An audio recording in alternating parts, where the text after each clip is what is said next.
Welcome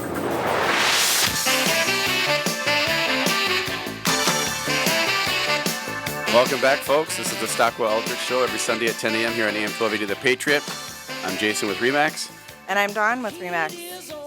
We're missing Stephanie Havill. I want to make an announcement. We're missing Stephanie Havill. We love Sparkles Stephanie. is not in the She's house not here. today. We have Nate Nelson. It's her birthday week, and I think that she's just having too much fun celebrating her Good. birthday. She should have fun on her birthday. Exactly. And it's a great time to have her birthday, actually. Nate Nelson is here with Meserly and Kramer. A few things we talked about was the Snowbird Tax and how that's changing and things like that. And there's a bunch of changes in the estate tax and the federal level there was, and then now on the state level. And one good point that Nate said that I wanted to touch on is that the legislature now is trying to keep people here.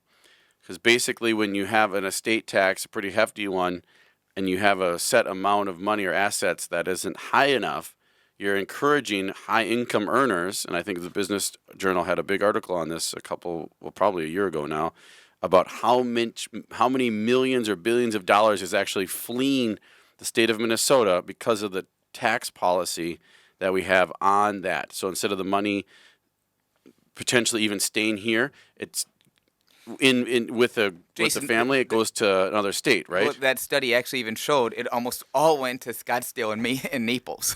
All of it? All of it. Like 90% of it or something? Oh, wow. Gross amount of it. We had that exact reduction. They got that exact, if you added it together, inclusion. So that's something we don't want. We want the high income. People can still go to Texas, too. Texas is, just as great a state as Florida for tax purposes, but for not whatever as desirable as Naples. Must be better golf in Arizona and better taxes So in Scottsdale Florida. and Naples are reaping the reward of the high income people coming down to avoid the inheritance tax that we had or have in Minnesota. Now they're raising that up to basically so that the majority of Minnesotans should be under it.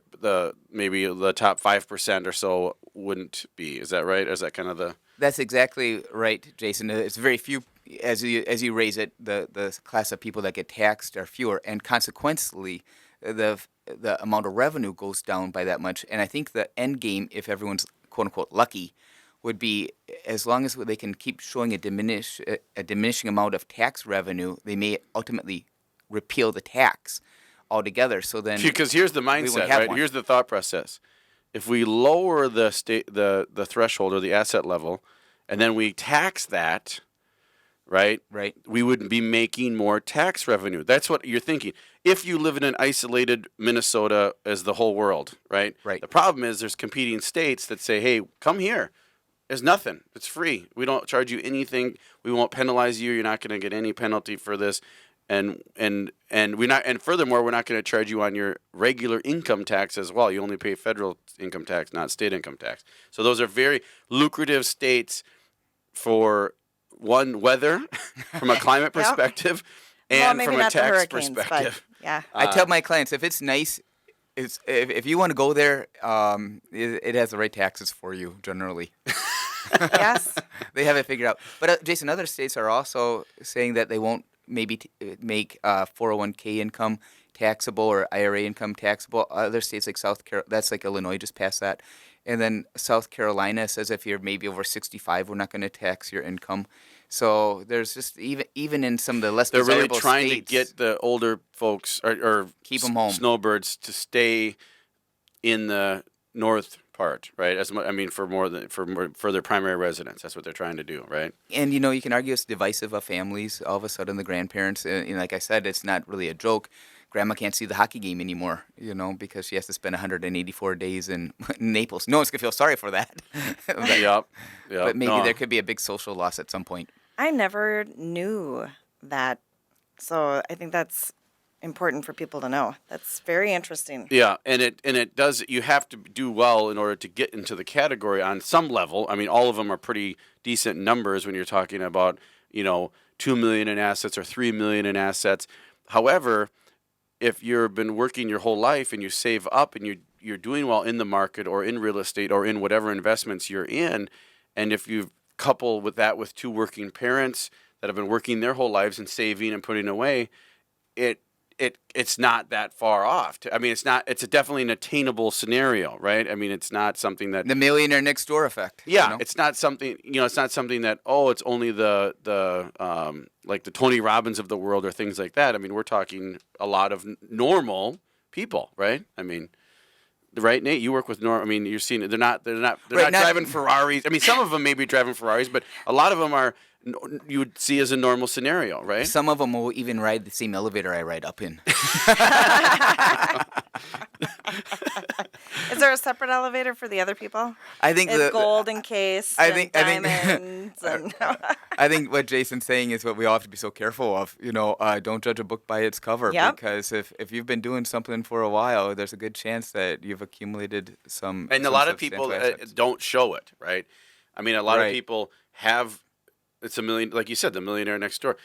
You wouldn't know it. They're driving a 10-year-old car. They don't wear brand new Armani clothes. I mean, but they have done very well in their life, and they want to leave it to something. They want to leave it to a college, to a church, to a kid, or to somewhere, right? I mean, They'd like to have that money go where they direct it, not have a big chunk of it lopped off and then not be able to pass that on. Gustavus Adolphus, my alma mater, just got a $40 million grant. The largest donation in the history of Gustavus was $40 million. Just happened last week.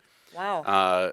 And I don't know who it was from. I should know that, but it was in the paper. It was on. Oh wow, that's substantial. It was a very substantial one for Gustavus. So Jason, I see that too. People they want to leave it somewhere, but you articulated some great examples of where they want to leave it to. Many people just don't know. So again, I don't know. Many people broker these, but it would be a donor-advised fund. Would also be something where maybe even your family members could help direct where those funds go if you can't pin it down to just one charity or one college or one education, because you don't want to. Sometimes something can go in and out of style for good or bad publicity reasons. A donor-advised fund could still accomplish your objective, but maybe without any hits to credibility if the particular charity turned out to either be bad, change its mission, or something happens, or something happens. So if people have multiple real estate investments and they pass away, do you recommend that they put it up for liquidation or disperse it amongst the kids?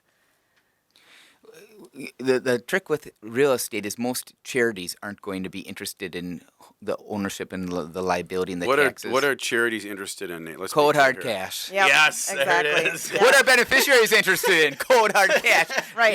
Dad, you're the only one that wants that cabin. I guarantee it. Yeah. I'll spend hours and hours and hours drafting cabin trusts. You're the only one that wants it. We bust them all the time too. Really? Because it's too bad.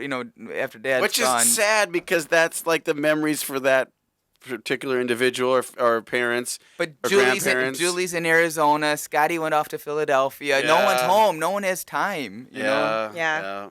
And the maintenance for But the you're cabins right. too. Yeah. And the maintenance, and then what happens when your dog breaks something, or my kid spills something on the carpet, and it goes back to Jason being, wants it air goes conditioning. back to being 10 years old and 8 years old again. She did it. It's her fault. He did it. It's his fault. You're bickering You're using like that the again, weekends right? I want. But now when we fight, we might fight instead of for a couple hours, it might be for a couple months, and now all of a sudden, to And your now point, we're not going to Christmas together. Oh, I'm not going there for summer's Easter. ruined.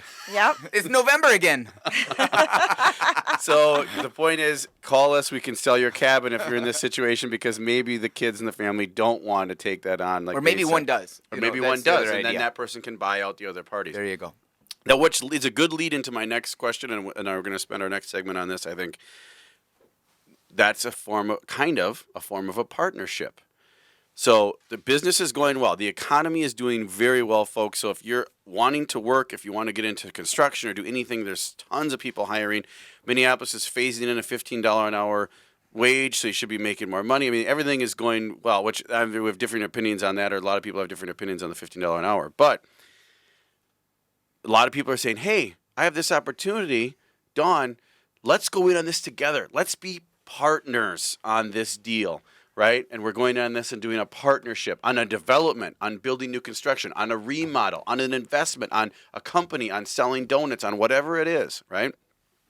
When times are good, partnerships seem to be growing, right? Because everybody thinks, oh, yeah. Now, Nate's opinion on partnerships as far as getting into them. Are you seeing a lot more people getting into them? And then also, are people doing it properly? Are they learning their lesson? Because partnerships can be so ugly to dissolve and It's separate. a divorce. Yes. Yes, exactly. it is.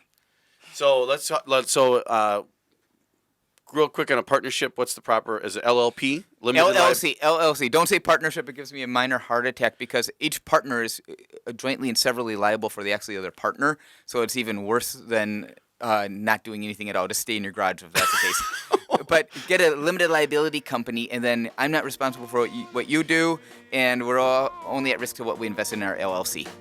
But that's We'll when you say partnership, you have I to mean explain LLC. that when we come back because I want to hear about that and see how that's set up because I hear a lot of partnerships and You're gonna make me want to jump off of my chair, you know. If you want to see that, folks, check us out on YouTube under Stockwell Eldridge Show. We'll be back with more. I'm Jason. And I'm Dawn. Thanks for listening. Yep. I'm going where the